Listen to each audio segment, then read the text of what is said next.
Hello friends, ನಿಮಗೆಲ್ಲ ದೀಪಾವಳಿ ಹಬ್ಬದ ಹಾರ್ದಿಕ ಶುಭಾಶಯಗಳು. ದೀಪಾವಳಿ ಹಬ್ಬದ ಆಚರಣೆಯಲ್ಲಿ ಕೆಲವು ಕಡೆ ಕೆಲವು ಪದ್ಧತಿಗಳಿದ್ದಾವೆ.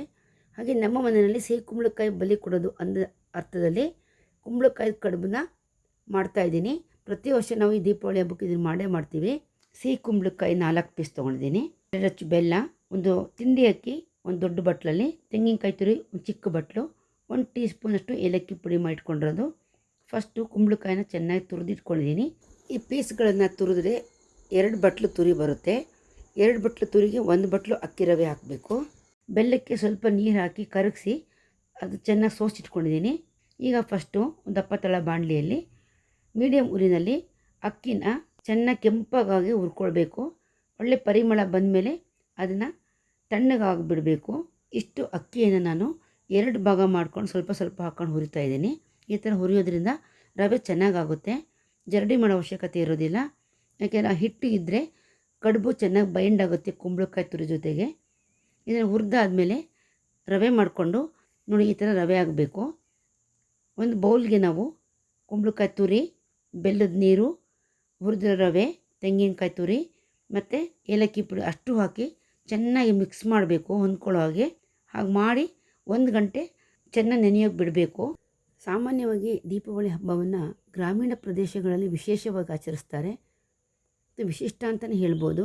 ಅಲ್ಲಿ ಬೆಳಿಗ್ಗೆ ಸೂರ್ಯೋದಯಕ್ಕೆ ಮುಂಚೆನೇ ಎದ್ದು ಸ್ನಾನ ಮಾಡಿ ಹಸುವಿನ ಸಗಣಿಯಿಂದ ಬೆನಕ ಮಾಡೋ ಥರನೇ ಸ್ವಲ್ಪ ದಪ್ಪ ಉಂಡೆಗಳನ್ನು ಮಾಡಿ ಅದರ ಸುತ್ತಲೂ ಚೆಂಡು ಹೂಗಳಿಂದ ಅಲಂಕಾರ ಮಾಡಿ ಮೇಲಿನ ತುದಿ ಭಾಗಕ್ಕೆ ಸಿಹಿ ಕುಂಬಳಕಾಯ್ದು ಹೂವು ಅಥವಾ ಉತ್ತರಾಣಿ ಗಿಡದ್ದು ಕಡ್ಡಿ ಅಂದರೆ ಹೂವನ್ನು ಚುಚ್ಚಿ ಮನೆಯ ಮೇನ್ ಡೋರ್ ಅಕ್ಕಪಕ್ಕ 2 ಕಡೆ ಇಡ್ತಾರೆ.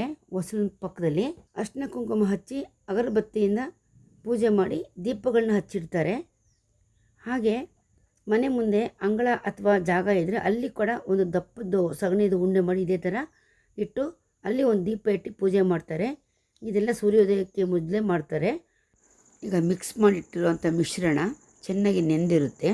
ಇದನ್ನು ಇಡ್ಲಿ ಪ್ಲೇಟ್ಗಳಿಗೆ ಸ್ವಲ್ಪ ಎಣ್ಣೆ ಸವರಿ ಈ ಇಡ್ಲಿ ಬಟ್ಲಲ್ಲಿ ಇದೆಯಲ್ಲ ಅರ್ಧನೇ ಹಾಕಬೇಕು. ಯಾಕೆಂದರೆ ನೆಂದಿರೋದ್ರಿಂದ ಅಕ್ಕಿ ರವೆ ಅರಳುತ್ತೆ. ಅದನ್ನು ಅರ್ಧ ಗಂಟೆ ತನಕ ಚೆನ್ನಾಗಿ ಬೇಯಿಸಬೇಕು. ತುಂಬ ಸಾಫ್ಟಾಗಿ ಟೇಸ್ಟಿಯಾಗಿ ಚೆನ್ನಾಗಿ ಬರುತ್ತೆ. ನಾನು ಆಗಲೇ ಹೇಳ್ತಾ ಇದ್ದೆ ಅಲ್ವಾ, ಹಳ್ಳಿ ಕಡೆ ಯಾವ ರೀತಿ ಮಾಡ್ತಾರೆ ಅಂತ. ಅವರ ನಿತ್ಯ ಬದುಕಿನಲ್ಲಿ ಹಾಸು ಹೊಕ್ಕಾಗಿರುವಂಥ ಹೊಲ ಗದ್ದೆಗಳಲ್ಲಿ ಸಹ ಕಸ ಕಡ್ಡಿಗಳನ್ನು ರಾಶಿ ಹಾಕಿ ಒಂದು ಗುಡ್ಡೆ ಮಾಡಿರ್ತಾರಲ್ಲ, ಅದನ್ನು ತಿಪ್ಪೆ ಅಂತ ಕರೀತಾರೆ. ಅದಕ್ಕೂ ಇದೇ ಥರ ಪೂಜೆ ಮಾಡ್ತಾರೆ.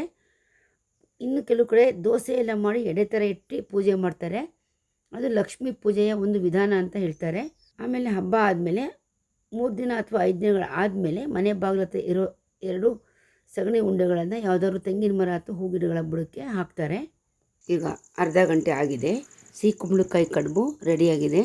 ಇದನ್ನು ಬಿಸಿ ಬಿಸಿ ಕಡುಬು ಜೊತೆಗೆ ಫ್ರೆಶ್ ಆಗಿರೋ ಕಾಯಿ ಚಟ್ನಿ ಮತ್ತು ತುಪ್ಪ ಹಾಕ್ಕೊಂಡು ತಿಂದರೆ ತುಂಬ ಚೆನ್ನಾಗಿರುತ್ತೆ. ನಿಮಗೂ ಈ ರೆಸಿಪಿ ಇಷ್ಟ ಆಗಿದರೆ ದಯವಿಟ್ಟು ಒಂದು ಲೈಕ್ ಕೊಡಿ. ಹಾಗೆ ನಿಮ್ಮ ಕಮೆಂಟ್ಸ್ಗಳನ್ನು ತಿಳಿಸಿ.